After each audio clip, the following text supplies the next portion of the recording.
The terror begins again.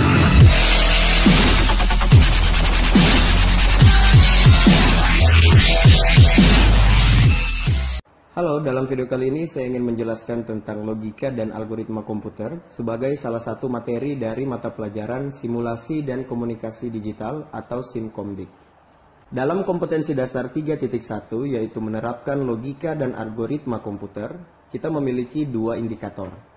Indikator yang pertama adalah melaksanakan penulisan algoritma berdasarkan notasi penulisan algoritma.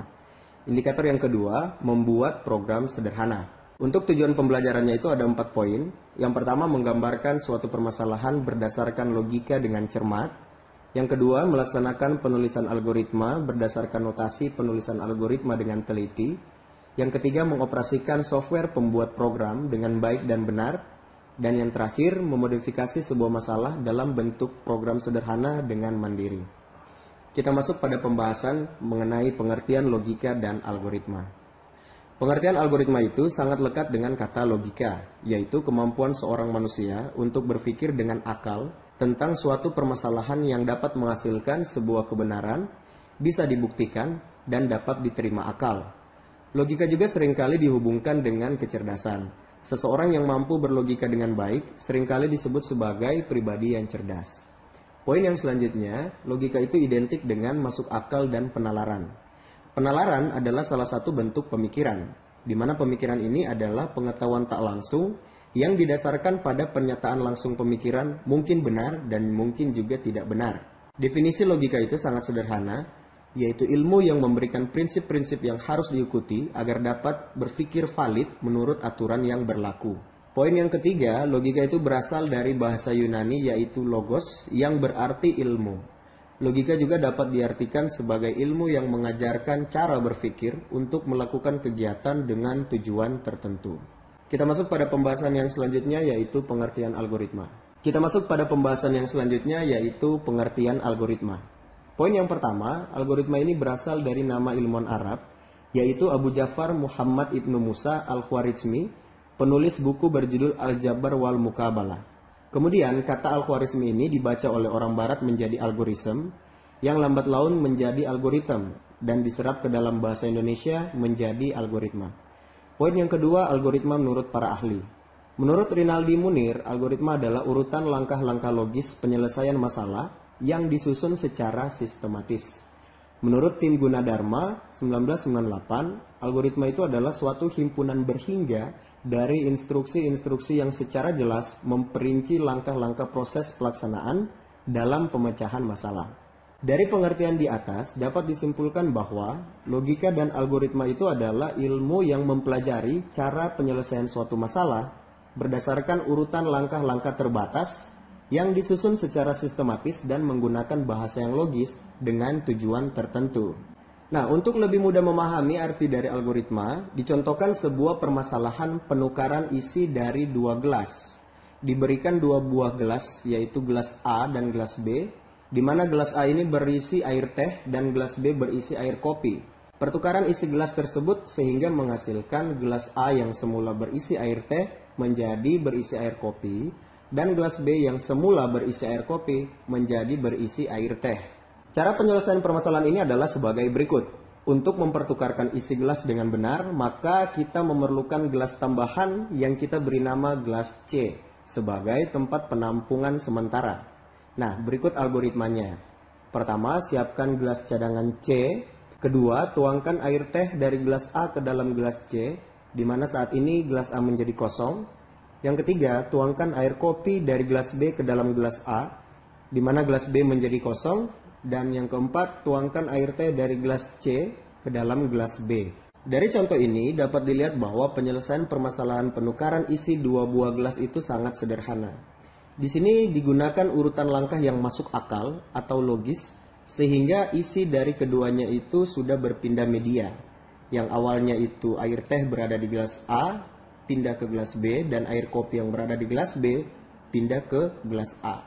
Inilah yang dinamakan dengan algoritma, yaitu urutan penyelesaian sebuah permasalahan dengan urutan dan langkah yang logis dan masuk akal sehingga menghasilkan sesuatu langkah yang benar. Saat menggunakan logika, sebaiknya jangan berpikir terlalu rumit tentang sebuah masalah. Karena belum tentu masalah itu serumit yang kita pikirkan.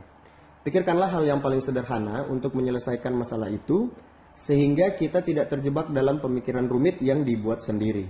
Dalam menentukan algoritma untuk menyelesaikan suatu permasalahan, mungkin kita akan dihadapkan pada beberapa pilihan algoritma. Oleh karena itu kita harus memiliki rambu-rambu dalam menentukan pilihan algoritma. Pertimbangan dalam pemilihan algoritma itu adalah, yang pertama, algoritma haruslah benar. Artinya, algoritma akan memberikan keluaran sesuai seperti yang diharapkan dari sejumlah masukan yang diberikan. Jadi tidak peduli sebagus apapun algoritma itu, jika dia memberikan keluaran yang salah, maka sudah pasti algoritma tersebut bukanlah algoritma yang baik. Pertimbangan kedua yang harus diperhatikan adalah, kita harus mengetahui seberapa baik hasil yang dicapai oleh algoritma tersebut. Hal ini penting terutama pada algoritma yang memerlukan aproksimasi hasil, yaitu algoritma yang hasilnya hanya berupa pendekatan. Algoritma yang baik harus mampu memberikan hasil yang sedekat mungkin dengan nilai yang sebenarnya. Pertimbangan yang ketiga adalah efisiensi dari algoritma itu sendiri. Efisiensi algoritma dapat ditinjau dari dua hal, yaitu efisiensi waktu dan memori. Meskipun algoritma memberikan keluaran yang benar atau paling mendekati, tetapi jika kita harus menunggu lama untuk mendapatkan hasil, semisal dalam waktu berjam-jam, maka biasanya algoritma tersebut tidak akan menjadi pilihan yang utama. Karena pada dasarnya setiap orang itu menginginkan keluaran yang relatif cepat.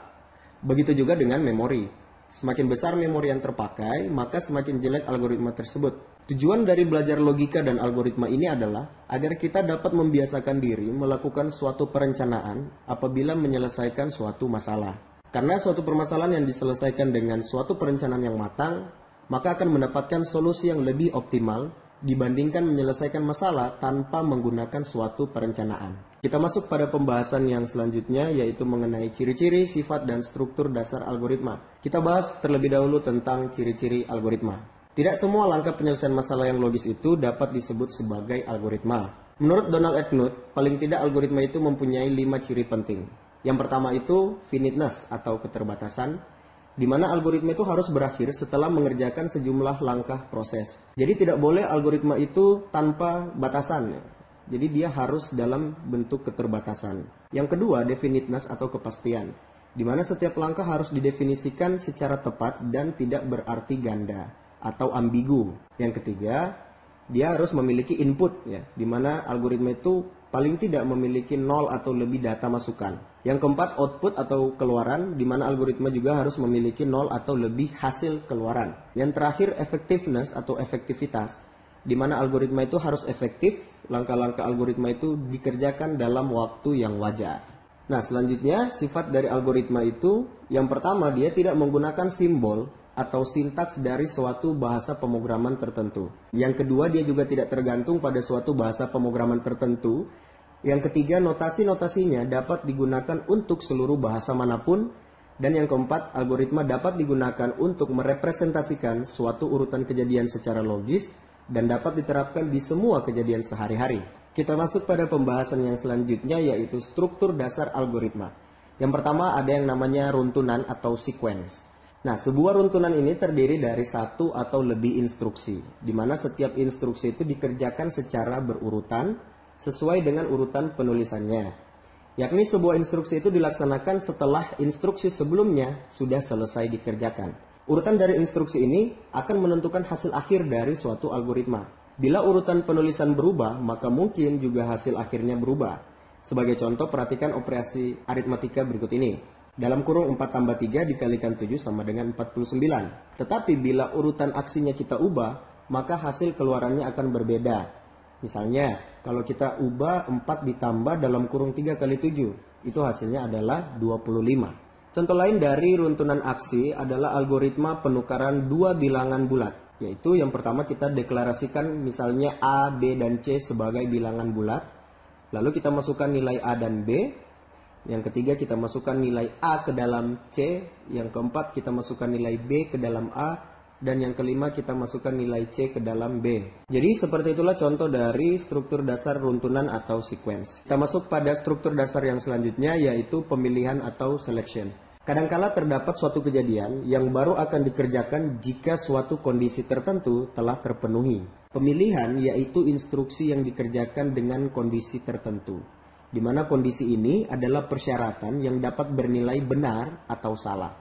Jadi satu atau beberapa instruksi hanya akan dilaksanakan apabila kondisi bernilai benar, sebaliknya apabila salah maka instruksi tidak akan dilaksanakan. Sebagai contoh kasus pemilihan atau selection adalah dalam penentuan bilangan genap atau ganjil seperti berikut ini. Yang pertama, masukkan bilangan sebagai sebuah bilangan bulat. Yang kedua, bagi bilangan dengan angka 2, simpan nilai sisa pembagian dalam variabel sisa. Yang ketiga, jika nilai sisa sama dengan 0, maka kerjakan langkah keempat. Langkah keempat itu adalah tampilkan kata genap ke layar komputer. Yang kelima, jika nilai sisa tidak sama dengan 0, maka kerjakan langkah 6. Di mana langkah 6 ini adalah perintah untuk menampilkan kata ganjil ke dalam layar. Ketujuh, selesai. Jadi di sini apabila salah satu kondisi sudah terpenuhi, maka akan dijalankan instruksi sesuai dengan kondisi tersebut. Struktur dasar yang selanjutnya yaitu pengulangan atau repetition. Nah, pengulangan ini merupakan kegiatan mengerjakan sebuah atau sejumlah aksi yang sama sebanyak jumlah yang ditentukan atau sesuai dengan kondisi yang diinginkan. Beberapa statement pengulangan di bahasa pemrograman yaitu for, while, do while, repeat until, for down to do, for to do, dan lain-lain. Sebagai contoh adalah menampilkan huruf tertentu sebanyak n kali ke layar sebagai berikut. Yang pertama, deklarasikan variabel huruf untuk menyimpan karakter yang akan ditampilkan. Kedua, deklarasikan variabel n untuk menyimpan banyaknya perulangan. Yang ketiga, deklarasikan variabel counter yang digunakan sebagai counter perulangan yang sudah dilakukan. Yang keempat, masukkan sebuah karakter dan simpan dalam variabel huruf. Kelima, masukkan banyaknya perulangan yang diinginkan dan simpan dalam variabel n. Yang keenam, set nilai counter dengan 0. 7, tampilkan huruf ke layar. 8, lakukan penambahan counter dengan 1. 9, jika nilai counter kurang dari n, maka dia akan mengerjakan langkah ke-6, yaitu men-set nilai counter dengan 0. Yang ke-10, jika nilai counter sama dengan n, maka selesai. Oke, sampai di sini dulu untuk video pembelajaran kali ini. Thank you for watching. Don't forget subscribe, like, and share.